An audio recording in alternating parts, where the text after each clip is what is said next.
Hello students, आज हम पढ़ेंगे मशीनिंग के बारे में। जब भी हम वर्कशॉप या प्रोडक्शन टेक्नोलॉजी की बात करते हैं तो मशीनिंग हमारे पास एक ऐसा टॉपिक है जो सबसे ज़्यादा वेटेज कैरी करता है। अगर आप चाहे वेल्डिंग को ले लें, आप कास्टिंग को ले लें, आप मशीनिंग को ले लें, तो इन तीनों में सबसे ज़्यादा जो वेटेज कैरी करता है वो है हमारा मशीनिंग। तो मशीनिंग को समझना यहाँ पर बहुत इम्पोर्टेंट हो जाता है। मशीनिंग के अंदर आप लेथ ऑपरेशंस, आप मिलिंग ऑपरेशंस, मिलिंग, ग्राइंडिंग और आप हॉबिंग, ब्रोचिंग, इस तरह के बहुत सारे ऑपरेशंस देख सकते हैं। तो ये हम जब मशीनिंग को हम क्लासिफाई करेंगे तो हम देखेंगे कि कौन कौन टाइप के ऑपरेशन और किस किस तरह से हम मशीनिंग को क्लासिफाई कर सकते हैं। तो सबसे पहले ये समझना जरूरी है कि मशीनिंग क्या है। मशीनिंग की जब भी हम बात करते हैं तो मशीनिंग सिंपल क्या है, किसी भी वर्क पीस या किसी भी मटेरियल से कुछ मटेरियल का कुछ पार्ट रिमूव करना। यानी जब भी मैं बात करता हूं, हमारे पास मान लीजिए कोई इस तरह का कोई वर्क पीस है, वर्क पीस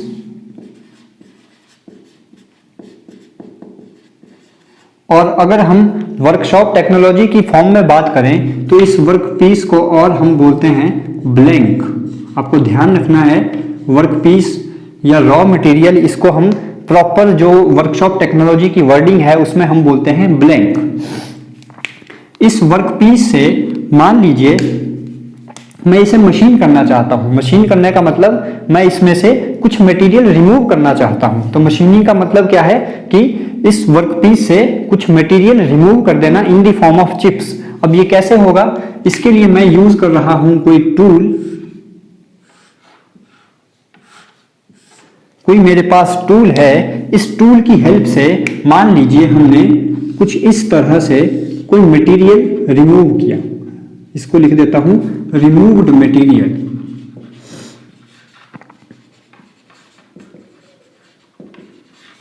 और रिमूव्ड मटेरियल को बोला जाता है, इन वर्कशॉप टेक्नोलॉजी की जो हमारी डेफिनेशन है उसमें बोला जाता है चिप्स और स्क्रैप। तो रिमूव्ड मटेरियल को हम बोलेंगे चिप्स या स्क्रैप। तो प्रॉपर वर्डिंग ध्यान रखिएगा। वर्कपीस को बोलेंगे हम ब्लैंक, वर्कपीस यानी रॉ मटेरियल उसको हम बोलेंगे blank. This is tool and जो हमारे पास मटेरियल रिमूव होगा दैट इज कॉल्ड चिप्स और स्क्रैप। तो मशीनिंग क्या है, process of removing material in the form of chips। तो मशीनिंग के लिए इंपॉर्टेंट हमारे पास क्या क्या चीजें हमें चाहिए, वो है एक ब्लैंक यानी कोई रॉ मटेरियल, कोई टूल, डिजायर्ड टूल जो हमें जिस तरह का हमें प्रोडक्ट चाहिए होगा, और हमें मशीनिंग करने के बाद मिलेगा फाइनल प्रोडक्ट। तो अब यहां से मैं एक दो कंक्लूजन और ड्रॉ कर सकता हूं कि मशीनिंग जब हम करते हैं, मान लीजिए इस वर्कपीस या ब्लैंक का मैं मास लिख देता हूं MB और प्रोडक्ट का मैं मास लिख देता हूं MP। तो क्लियरली हमें दिख रहा है कि ब्लैंक को जब भी हम मशीन करेंगे यानी उसमें से कुछ मटेरियल रिमूव करेंगे तो ऑब्वियसली जो प्रोडक्ट बनेगा उसका मास ब्लैंक के कंपैरिजन में कम होगा। तो हम कह सकते हैं mass of blank is greater then mass of product. That's why machining is called an important point.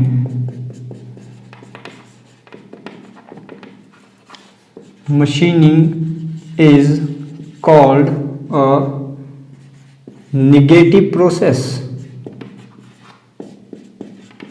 आप बहुत जगह ये चीज पढ़ेंगे कि मशीनिंग को हम बोलते हैं नेगेटिव प्रोसेस। नेगेटिव प्रोसेस क्यों बोलते हैं, क्योंकि यहाँ पर मटेरियल का लॉस होता है, मास का लॉस होता है, यही रीजन है इसे हम नेगेटिव प्रोसेस बोलते हैं। अब मशीनिंग की प्रॉपर डेफिनेशन क्या है, जो बुक के अकॉर्डिंग इसकी एक प्रॉपर डेफिनेशन है उसको नोट कर लेते हैं। मशीनिंग क्या है, it is an essential process of finishing. जब भी हमें प्रोडक्ट को अच्छी फिनिशिंग देनी होगी तो हमें मशीनिंग करनी ही पड़ती है। इसीलिए यहाँ पे लिखा गया है it is an essential process of finishing by which jobs are produced. अब यहाँ पर जॉब से मीनिंग है आपका प्रोडक्ट।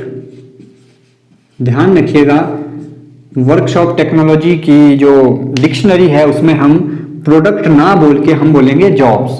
ठीक है, तो it is an essential process of finishing by which jobs यानी प्रोडक्ट आर प्रोड्यूस्ड। कैसा बनेगा? टू द डिजायर्ड डायमेंशंस, जैसी डायमेंशंस हमें चाहिए होंगी वैसा बनेगा। एंड सरफेस फिनिश, जैसा सरफेस फिनिश आपको चाहिए होगा मशीनिंग से हमें एग्जैक्टली वैसा ही सरफेस फिनिश मिल जाता है। ध्यान रखिएगा, वेल्डिंग और कास्टिंग करने के बाद भी मशीनिंग करनी ही पड़ती है। जो हमने बोला कि ये एसेंशियल प्रोसेस है, आप चाहे वेल्डिंग कीजिए चाहे आप कास्टिंग कीजिए, उन सब के बाद भी आपको मशीनिंग करनी ही पड़ेगी। इसलिए बोला है it is an essential process of finishing by which jobs are produced to the desired dimensions and surface finish by gradually removing the excess material. अब इस चीज का मीनिंग क्या है? Gradually removing the excess material. अब इसे समझिए, मान लीजिए ये मेरे पास ब्लैंक है और मान लीजिए मैं इस ब्लैंक को यहां तक मशीन करना चाहता हूं। तो ऐसा नहीं है कि मैं किसी टूल की हेल्प से इसे एक ही बारी में इतने पार्ट को मशीन या कट कर दूंगा। हम क्या करते हैं, लेयर बाय लेयर, पहले इतनी लेयर को मशीन करेंगे, इतने पार्ट को कट करेंगे, फिर हम टूल को आगे मूव करते हुए इतने पार्ट को कट करेंगे। यानी हम लेयर बाय लेयर कट करते हुए अपनी डिजायर्ड शेप तक पहुंचेंगे। तो इस लाइन का मीनिंग यही था कि by gradually removing the excess material from blank in the form of chips, chips की फॉर्म में ये मटेरियल रिमूव होता जाएगा with the help of cutting tool moved और पास्ड ओवर द सरफेस। इस टूल को इस ब्लैंक के ऊपर या इसके सरफेस के ऊपर हम मूव या पास करवाएंगे अपनी डिजायर्ड जो भी हमारी शेप होगी उस हिसाब से। तो ये कंप्लीट डेफिनेशन है मशीनिंग की। Please pause the video to note it down. अब देखते हैं क्लासिफिकेशन ऑफ मशीनिंग। तो machining can be classified into following types. Number 1 that is cutting. Machining में हम करते हैं कटिंग। कटिंग को भी हम फर्दर क्लासिफाई कर सकते हैं, that is single point cutting,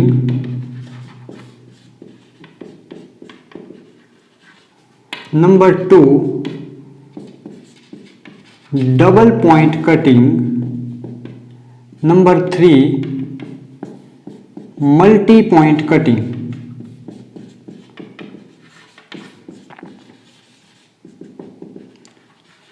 single point cutting का हमारे पास एग्जाम्पल है जैसे turning operation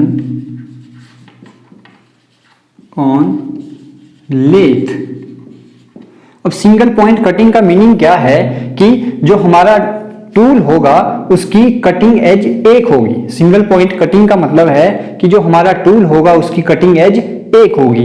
double point cutting का मीनिंग है जो भी हमारा कटिंग टूल होगा उसके पास कटिंग एजेस कितनी होंगी? 2 होंगी। और मल्टी पॉइंट कटिंग के पास बहुत सारी एजेस होंगी कटिंग के लिए। तो जो लेथ के ऊपर टर्निंग ऑपरेशन होता है वो एक अच्छा एग्जांपल है सिंगल पॉइंट कटिंग का। सिंगल पॉइंट कटिंग टूल जैसे आप समझ सकते हैं, स्क्रू ड्राइवर आपने देखा होगा, स्क्रू ड्राइवर का जो आगे वाला पोर्शन होता है उसके पास एक एज होती है। तो आप समझ सकते हैं कुछ उसी तरह का हमारा टूल होगा जिसके पास कटिंग एज एक होगी। डबल पॉइंट कटिंग में हमारे पास अच्छा एग्जांपल है ड्रिलिंग। जो ड्रिलिंग टूल है उसके पास आप कभी भी ड्रिल बिट को देखना, उसमें 2 कटिंग एजेस होती हैं, तो वो आता है in the category of double point cutting. और मल्टी पॉइंट कटिंग में हमारे पास अच्छा एग्जांपल है मिलिंग। ये हम डिटेल में पढ़ेंगे इन सारे ऑपरेशंस को कि टर्निंग क्या होती है, ड्रिलिंग क्या है, मिलिंग क्या है, ब्रोचिंग क्या है, इनको डिटेल में पढ़ेंगे। अभी आप फिलहाल इतना समझिए, कटिंग को हमने फर्दर क्लासिफाई कर दिया। सेकंड टाइप हमारे पास आता है एब्रेसिव मशीनिंग।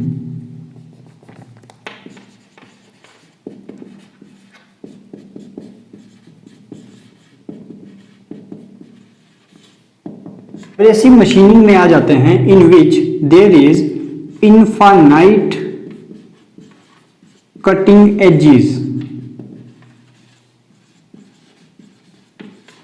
एब्रेसिव आपको ऐसे भी पता होगा, एब्रेसिव मटेरियल क्या होते हैं जिनमें infinite number of fine edges होती हैं in the form of fine particles. For example, आप एग्जांपल से समझ जाएंगे, जैसे ग्राइंडिंग, जो ग्राइंडिंग ऑपरेशन है that comes under abrasive machining. Grinding के बाद आप कह सकते हैं होनिंग।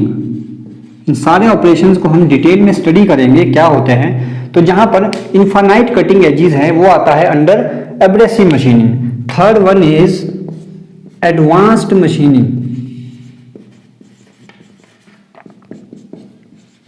इसके नाम से ही क्लियर है ये कुछ इन सबसे ज्यादा एडवांस है ऐसी machining which needs proper setup. यानी आप एकदम से एडवांस मशीनिंग नहीं कर सकते। मान लीजिए आप कोई अपनी वर्कशॉप स्टार्ट करते हैं तो आप इन दोनों कैटेगरी को एकदम स्टार्ट कर सकते हैं, लेकिन अगर आपको एडवांस्ड मशीनिंग की तरफ जाना है तो आपको एक स्पेशल सेटअप इसके लिए चाहिए होगा। तो एडवांस्ड मशीनिंग के अंडर आता है, जैसे फॉर एग्जांपल, या आप ऐसे भी कह सकते हैं द पार्ट या the workpiece which cannot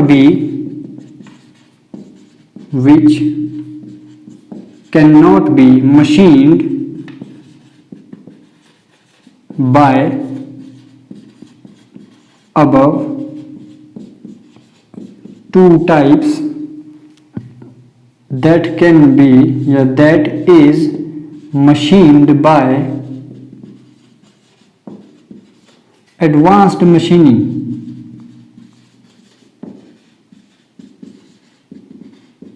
Jin parts को हम, कोई ऐसा कॉम्प्लेक्स पार्ट होगा जिसको हम इन दो मेथड से मशीन नहीं कर सकते, वहां पर काम आती है एडवांस्ड मशीनिंग। इसके एग्जाम्पल हैं जैसे ईबीएम। ईबीएम की फुल फॉर्म है electron beam machining.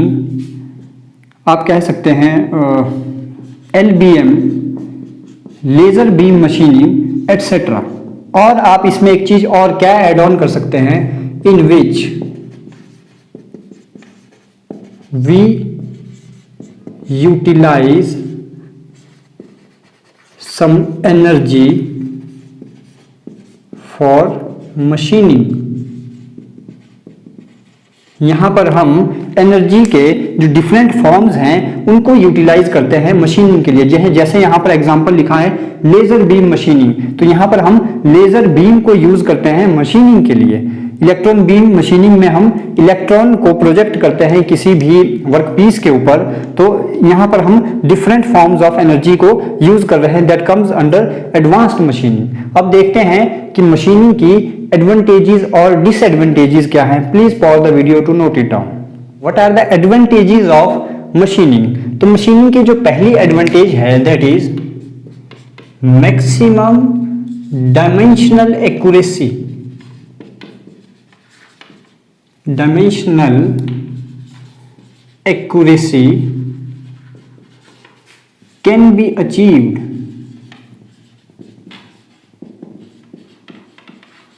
for example, हमें क्रैंक शाफ्ट बनानी हो, कॉम्प्लेक्स पार्ट है, बहुत एक्यूरेसी चाहिए, easily can be done by machining. और आपको कोई फाइन होल बनाना है, that can be done by machining। जैसा हमने पहले भी बोला कि अगर हम किसी पार्ट को कास्टिंग या वेल्डिंग की हेल्प से बनाते हैं तब भी हमें मशीनिंग करनी पड़ती है, तो हमें डायमेंशनल एक्यूरेसी के लिए मशीनिंग करनी ही पड़ती है। That's why it is the biggest advantage of machining, that is maximum dimensional accuracy can be achieved. Second, complex parts, कैसी भी कॉम्प्लेक्स शेप हो, complex parts can be produced, हम इजीली यहां पर बना सकते हैं। रीजन, हमारे पास डिफरेंट टाइप के मशीनिंग टूल्स हैं, डिफरेंट टाइप की मशीनिंग प्रोसेसेस हैं जिनकी हेल्प से हम कोई भी कॉम्प्लेक्स पार्ट हो उसको इजीली बना सकते हैं। Third, good surface finish, good surface finish can be produced. ऐसे प्रोडक्ट्स जिनके सरफेस फिनिश बहुत अच्छी हो, इजीली हम मशीनिंग की हेल्प से बना सकते हैं। Fourth one is special surface characteristic.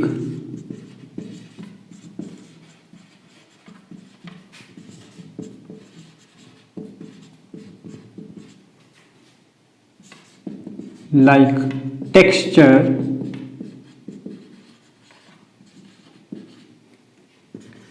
can be easily produced.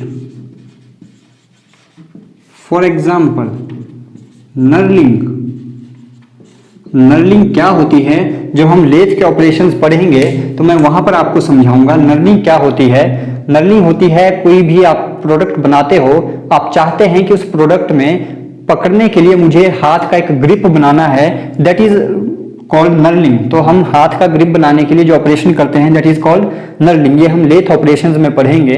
तो ये कुछ मेन एडवांटेजेस हैं मशीनिंग की, और भी काफी सारी एडवांटेजेस होंगी जो आप बुक से देख सकते हैं। उनके अलावा जो इंपॉर्टेंट मुझे लगी वो मैंने यहाँ पर नोट डाउन कर ली हैं। अब देखते हैं इसकी डिसएडवांटेजेस क्या हैं।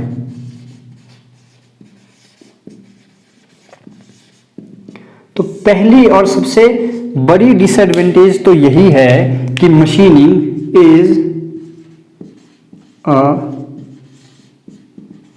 Negative process. और निगेटिव प्रोसेस क्यों है ये मैंने आपको बताया था। There is loss of material in the form of scrap. और हर एक कंपनी चाहती है कि उसका स्क्रैप कम से कम हो।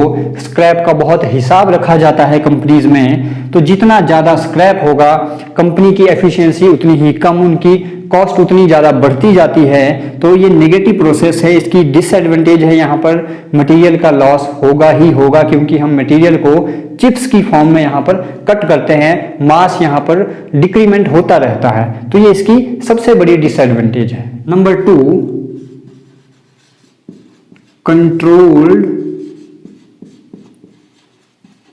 Operation is required. यहां पर कंट्रोल्ड ऑपरेशन चाहिए होते हैं। If not done so, if अगर ऐसा नहीं होता, if not done so, it is hazards and very dangerous. Controlled operation का यहां पर मीनिंग है कि जब भी हम कोई प्रोडक्ट यहां पर तैयार करते हैं मशीनिंग की हेल्प से, तो हमें बहुत सारे पैरामीटर्स को ध्यान रखना होता है। फीड कितनी देनी है, कटिंग वेलोसिटी कितनी होनी चाहिए, टूल किस तरह का यूज करना है, बहुत सारे पैरामीटर्स हैं जिनको कंट्रोल करना पड़ता है। अगर ये ऑपरेशन आपका कंट्रोल नहीं है तो ये बहुत हैजार्डस हो सकता है, किसी की जान तक जा सकती है, बहुत खतरनाक ऑपरेशन होते हैं। अगर आपने लेथ या सीएनसी मशीन्स पर काम करते हुए कभी देखा होगा तो आपको पता होगा वहां पर कितना मुश्किल होता है काम करना, और ये बहुत खतरनाक हो जाता है इन केसेस में। Third, skilled labour is required.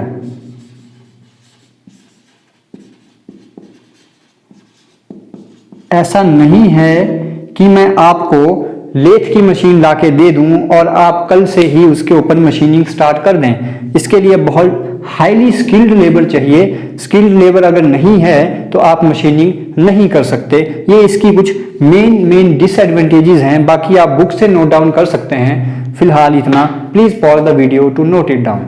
समझते हैं what is machine tool. Machine tool वो डिवाइस है जो मशीनिंग करने के लिए एसेंशियल है, नेसेसरी है। अगर इसको डिफाइन करना हो तो machine tool is a power operated and a reasonably value device. इसका मीनिंग क्या है कि ये एक ऐसा डिवाइस है जो पावर ऑपरेटेड होगा, पावर ऑपरेटेड का मीनिंग यहाँ पर ये नहीं है कि ये कोई इलेक्ट्रिकल एनर्जी से ही चलेगा।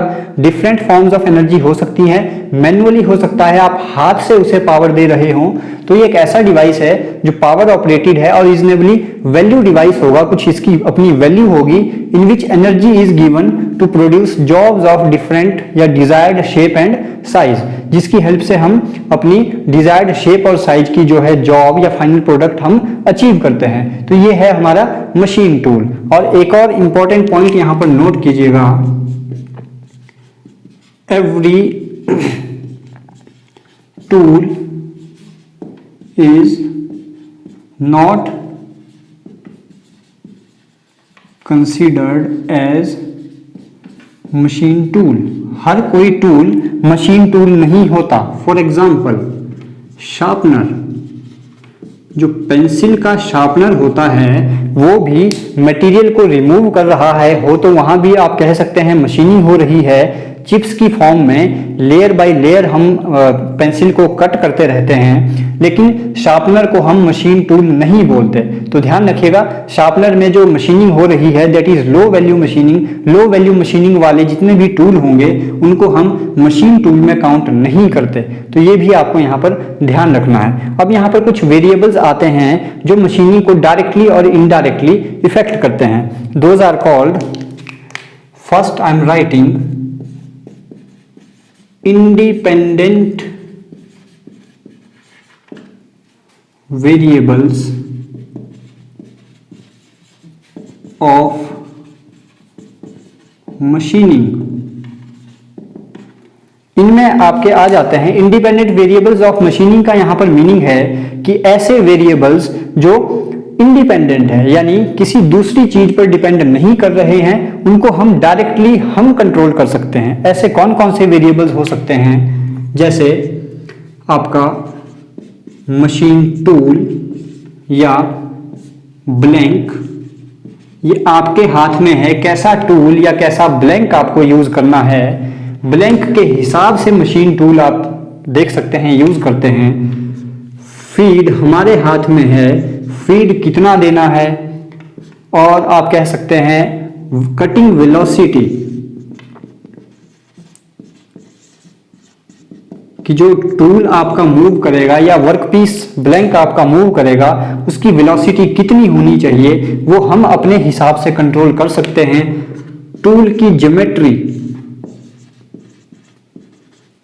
टूल किस शेप और साइज का होगा ये भी हमारे हाथ में है, किसी दूसरी चीज पर डिपेंड नहीं कर रहा है। तो टूल ज्योमेट्री को भी हम कंट्रोल कर सकते हैं। और आप कह सकते हैं लुब्रिकेशन, लुब्रिकेशन किस टाइप का होना चाहिए वो भी हमारे हाथ में है। तो ये कुछ इंडिपेंडेंट वेरिएबल्स हैं। दूसरी साइड में लिख देता हूं डिपेंडेंट वेरिएबल्स।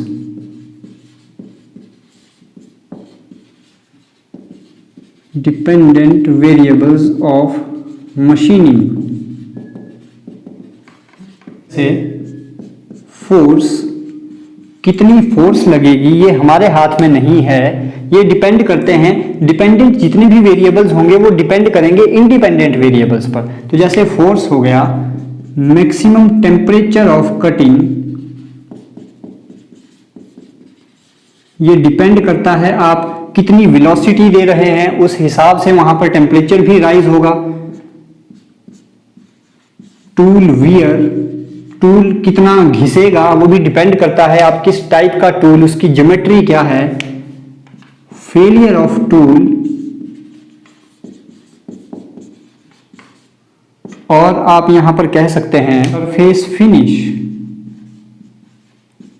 तो ये कुछ वेरिएबल्स थे, इंडिपेंडेंट और डिपेंडेंट वेरिएबल्स ऑफ मशीनिंग, जो डायरेक्टली और इनडायरेक्टली हमारी मशीनिंग को इफेक्ट करते हैं। यहां पर कटिंग वेलोसिटी एक हमारे पास इंपॉर्टेंट पैरामीटर है, और फीड जहां से आपको एक छोटा मोटा न्यूमेरिकल भी देखने को मिल सकता है। तो अगले लेक्चर में हम इन चीजों पर और साथ में लेथ के ऑपरेशंस के ऊपर बात करेंगे। तब तक अगर आपने चैनल को सब्सक्राइब नहीं किया है तो चैनल को सब्सक्राइब कीजिए, वीडियो को अपने दोस्तों के साथ ज़्यादा से ज़्यादा शेयर कीजिए।